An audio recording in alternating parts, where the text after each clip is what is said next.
बुलाया,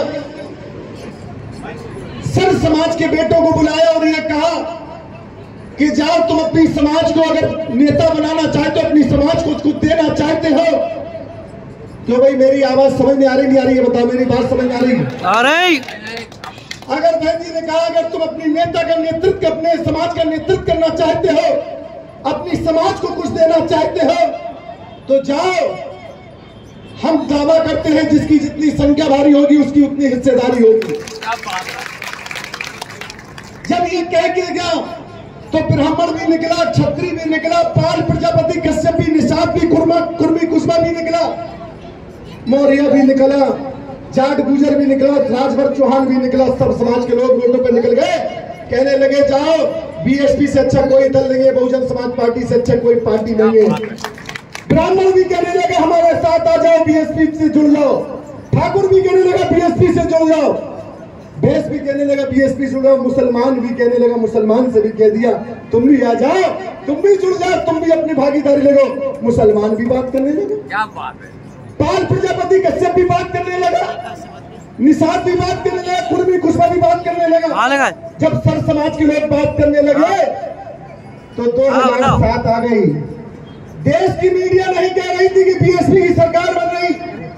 देश की मीडिया कोई 60 एमएलए जिता रही थी, कोई 80 एमएलए जिता रही थी, कोई 100 एमएलए जिता रही थी, कोई एक मीडिया 120 एमएलए जिता रही थी, लेकिन कोई ये नहीं कह रहा था कि फुल फ्लेज की सरकार बन रही।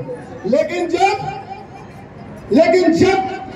वोटिंग की बात आई, एक समाज ने जब वोट दिया तो देश के सबसे बड़े प्रदेश में, उत्तर प्रदेश में बहुजन समाज पार्टी की सरकार फुल फ्लेज की 207 एमएलए जीत गए।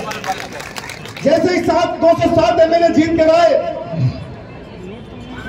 एक स्लोगन निकल कर आया कि अब बीएसपी किसको किसको भागीदारी देगी, बहन जी किसको किसको भागीदारी देंगी। बहन जी ने कहा रुको, मैं जो कहती हूँ वो करती हूँ। बहन जी ने ब्राह्मण के बेटे को बुलाया, कुशवा के बेटे को बुलाया, मुसलमान के बेटे को बुलाया, पाल प्रजापति कश्यप निषाद के बेटे को बुलाया, राजभर चौहान के बेटे को बुलाया, जाट गुजर के बेटे को बुलाया। सबको बुला के कहा कि मैं अगर मुख्यमंत्री बन रही हूं तो तुम भी कैबिनेट मंत्री की शपथ ले लो, तुम भी मंत्री बन जाओ।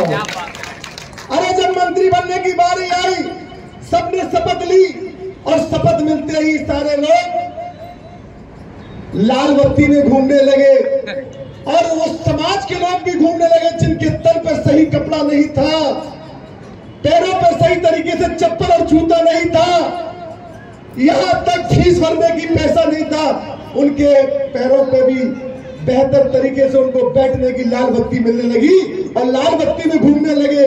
तो ब्राह्मण कहने लगा मेरी सरकार चल रही, ठाकुर कहने लगा मेरी सरकार चल रही, बैस कहने लगा मेरी सरकार चल रही, मुसलमान कहने लगा मेरी सरकार चल रही, पाल प्रजापति कश्यप कहने लगा मेरी सरकार चल रही, जाट गुजर कहने लगा मेरी सरकार चल रही, और ब्राह्मण के साथ साथ कुशवा कुर्मी कहने लगा मेरी सरकार चल रही। जब सर समाज की सरकार चलने लगी तो किसी समाज के साथ इतना ही नहीं, जो सैन समाज होती, नाई समाज, नाई का बेटा कहने लगा कि बहन जी हमारा तो कोई इतनी समाज नहीं जो हम एमएलए बन जाते। बहन जी ने नाई के बेटे को बुलाया, जब तुम भी अपने विधायक बन जाओ, एमएलसी बन के मंत्री तुम भी बन जाओ। नाई के बेटे को भी बना दिया एमएलसी, 6 साल के लिए बना दिया, एक नहीं 2 3 बना दिए। और इतना ही नहीं, जब सर समाज के लोग नेता और मंत्री बनने लगे और लाल बत्ती में घूमने लगे तो सारे समाज के लोगों का रुझान बढ़ गया। और जब सर समाज के लोगों ने मंत्री बने तो जो लोग कह रहे थे ये काय की बीएसपी किस किस को भागीदारी देगी, बहन जी ने कहा कि मैं एक माली हूं, मेरा एक कार्यकर्ता, सभी कार्यकर्ता मैंने माली बनाए हैं और माली कभी नहीं चाहता कि अपने बाग में एक फूल हो। हर माली की सोच होती हमारे बाग में हर किस्म का फल और फूल हो। असली अगर जो माली होता है, नहीं आई समझ में? कितने लोग समझ गए? हाथ उठाओ। आप क्या हो? माली। माली हो।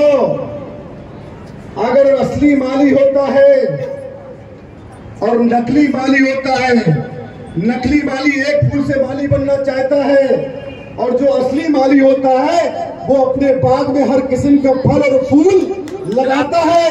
जब उसके बाग में कोई आता है, जब उसके बाग में कोई आता है तो वो कह जाता है इससे अच्छा बाग नहीं है, हम यही रह जाए, हम यही सो जाए, हम यही आराम कर ले, हम यही खाना खा ले, हम यही के हो जाए। ये बाग आपको बनाने का मौका मानवर काशीराम बहन कुमारी मायावती जी ने दिया है, तो आप मालिक